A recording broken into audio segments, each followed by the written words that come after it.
This video is brought to you by the Great Courses Plus, an on-demand video learning service. You can learn at your own pace with no tests and no schedules. No one likes those.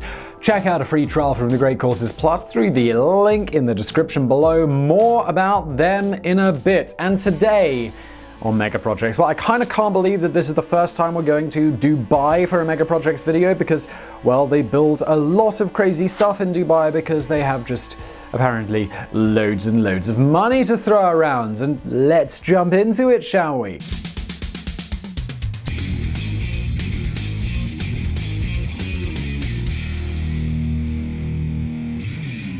There can be few places as opulent as Dubai's artificial islands, a new land for the mega-rich, summoned from the sea. What was once planned as numerous extravagant island projects has shrunk considerably since its conception, though with the United Arab Emirates, like the rest of the world, taking a heavy hit during the 2008 global recession. But what has been built, and in some cases just kind of half-built, is nothing short of astonishing. These artificial islands have, for all intents and purposes, defied nature. However, there may be signs that nature is biting back and that this manufactured paradise may not quite be as perfect as it seems. We cover many topics on mega projects, from railways to aircraft, from skyscrapers to space stations, and many are often built with prestige in mind. Humans love to show off, but has there ever been a project as outrageously grandiose as what has appeared off the coast of Dubai? And honestly, when I first read this script through, I was like, really? Compared to like some of the other stuff that's been built? Come on. But then you realize the scale of these things and it gets ridiculous, so let's carry on.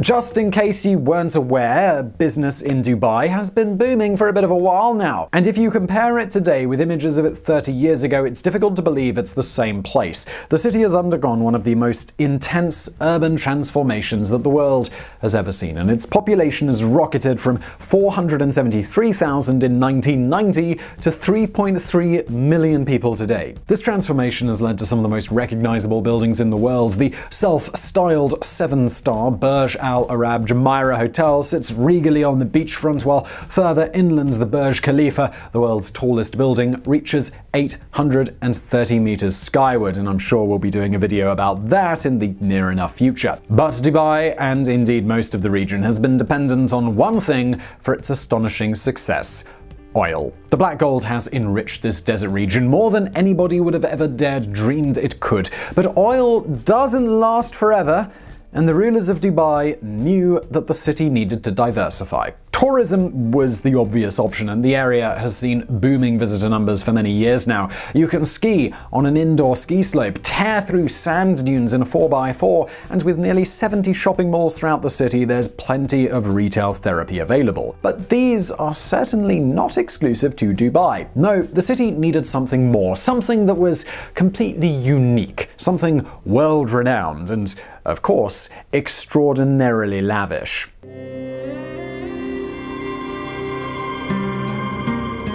The initial plans that were put forth were nothing short of mesmerizing, and it's probably not entirely surprising that much of it hasn't actually happened. There were a total of 5 artificial projects originally planned, only one of which, the Palm JUMEIRAH, has actually been completed. The remaining 4 were the Palm DEIRA, Palm JEBEL, the World, and the Universe. As I said earlier, the 2008 recession caused work to cease on all of these projects at their respective stages of development. Some have been scrapped altogether, some have been altered, and some remain in the clouds of filthy rich make-believe world. I will go into a little more detail on the other projects later in this video, but first, let's begin with what has actually been finished, and that's the Palm JUMEIRAH.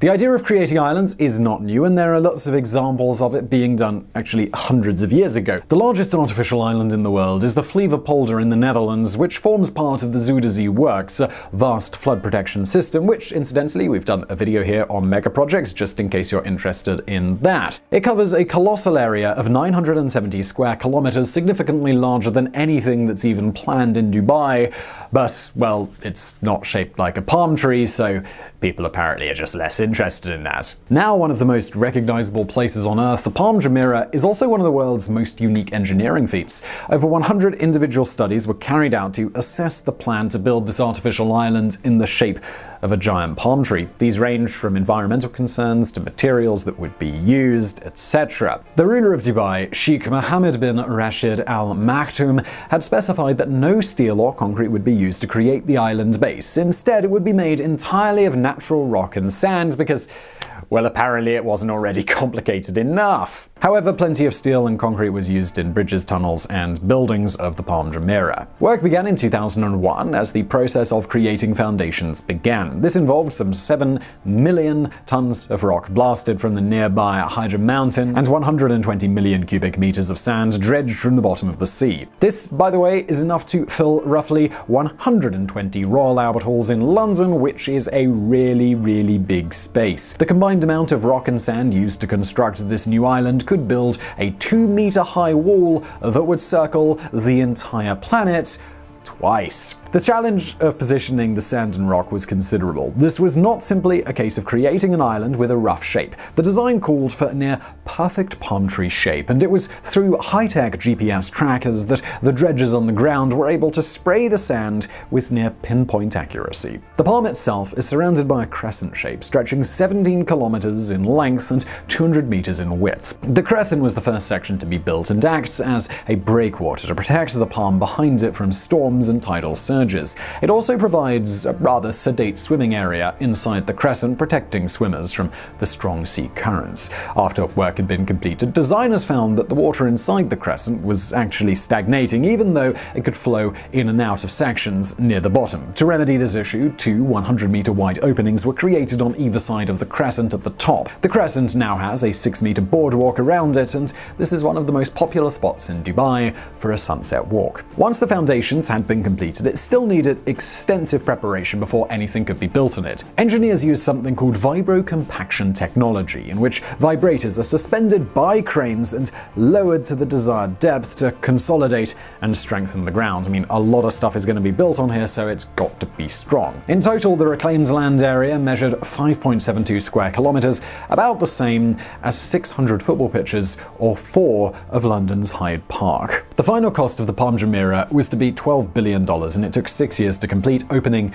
in 2001. The first residents to move in arrived shortly after, and today the 17-front palm leaves are home to 1,500 beachfront mansions with 6,000 apartments located on the trunk. Currently, the Palm has an official population of 78,000, though because of the clientele, that number tends to fluctuate. You would imagine that if you can have a house on the Palm Jumeirah, you can probably have other homes as well. However, housing immediately became a contentious issue once people started moving in. It quickly became clear that the land size was significantly smaller than what had been advertised, with houses now being pretty much crammed together. According to some reports, the land available to each house is about a third of what had been initially promised. The official reasoning for this was that they had miscalculated costs, but many claim that it was simply done to offset rising construction costs by raising more money through house sales. Also, if they couldn't calculate the amount of land available, I'd be really nervous about owning a house there. Either way, plenty of residents were not happy when they first arrived. The Atlantic Hotel, located at the top of the crescent, remains the most luxurious hotel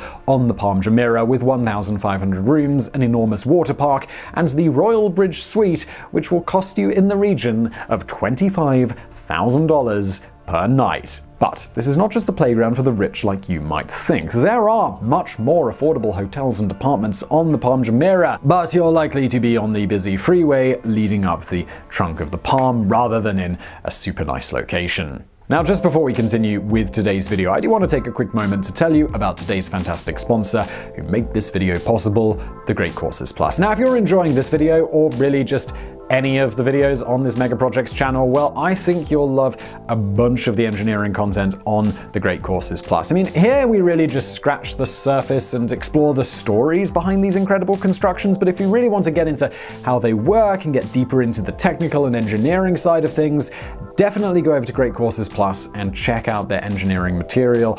There is tons of it. Basically, the Great Courses Plus is like a university education, but it's at your own pace with no tests and schedules, and it's incredibly easy to access. You can do it on PC, tablet, phone, however you want. They've also got audio streaming, so you can just have the phone or whatever in your pocket and you're just listening, which is pretty super convenient, so you can learn on the move. So yeah, the Great Courses Plus is really great stuff. You can try it for free. Just go to thegreatcoursesplus.com/megaprojects or click the link in the description below. Doing that helps support the show. I really think it's a fantastic sponsor for what we do here at Mega Projects, and let's get into the rest of the video.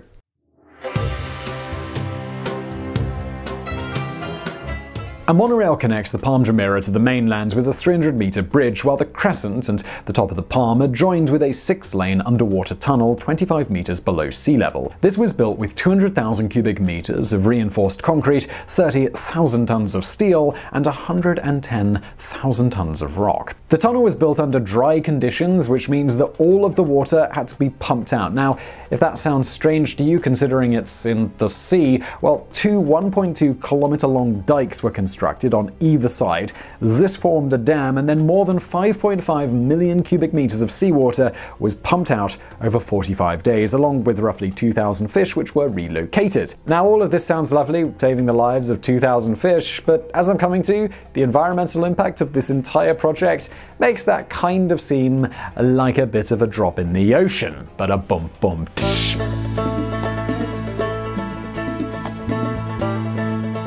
While some are sure to wax lyrical about the splendor of the Palm Jumeirah, it's difficult not to focus on the problems that have arisen. As I mentioned earlier, the houses are considerably closer than what was advertised. Instead of luxurious, it simply has the look of dense American suburbia. But the reality is that suburbs in the United States probably do have more room. There are few pavements on the Palm, as everybody drives everywhere, which kind of negates the island feeling, as you have giant SUVs constantly roaring past you. Another complaint when residents first moved in was the barren landscape. Brochures had shown succulent vegetation all around the islands, but this is still a desert, and keeping pretty flowers and plants alive is just really quite difficult. Then there are the environmental concerns, and I mean, where do we even start with this one? It would have been impossible to alter the marine landscape on such a scale without causing significant problems, and the Palm has seen issues with the depletion of wildlife, wave patterns, and alongshore sediment transport, which is the natural movement of sediment along a coastline, causing significant alterations to erosion patterns. In 2007, the World Wildlife Federation labeled the UAE as 5 times more unsustainable than any other country. Further, residents continue to report stagnating water within the crescent, and in 2013 a section of road collapsed, which has led to persistent rumors that the whole area may be unstable, though there has never been any direct evidence of this. All in all, it doesn't exactly paint the kind of picture that we imagine when we think of an island paradise.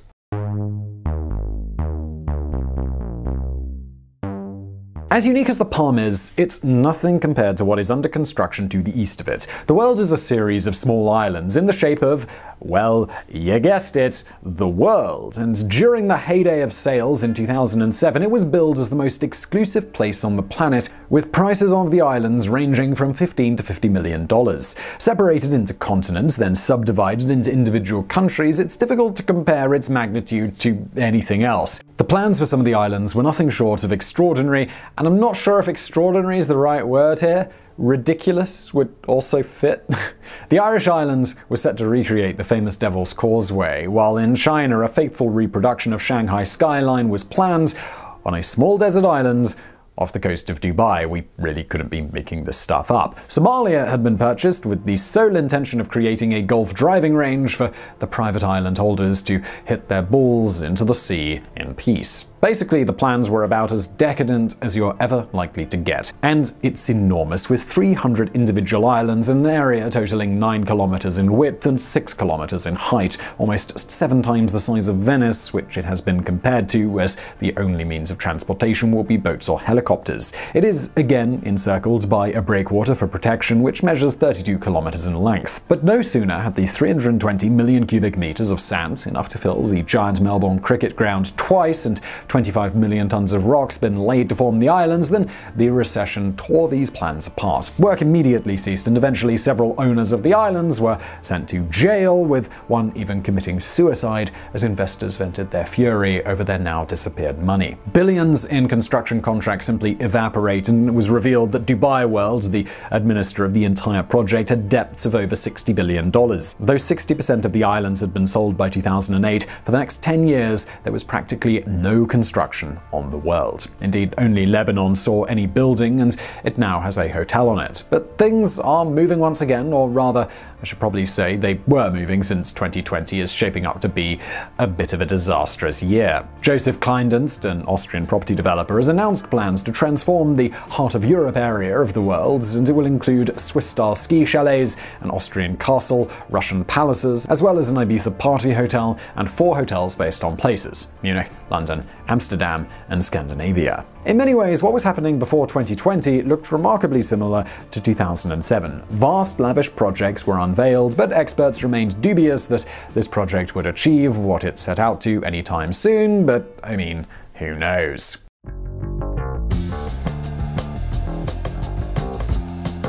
As if all of this wasn't enough, 2 further palm projects are currently on hold or have been altered. The Palm DEIRA was set up to be the largest, with a size 8 times that of Palm JUMEIRAH. Again, after the 2008 recession, work ground to a halt, and since then the project has been vastly scaled down and has been renamed the DEIRA Islands. It is currently home to the largest night market in the world, known as the Night SOUK, with 5,000 shops and nearly 100 cafes and restaurants. The Palm JEBEL was set to be twice the size of Palm JUMEIRAH and would have featured homes built on stilts, a water park, villas, and 6 marinas. This too seems to have been scrapped after 2008, though there is determined talk that one day it will be completed.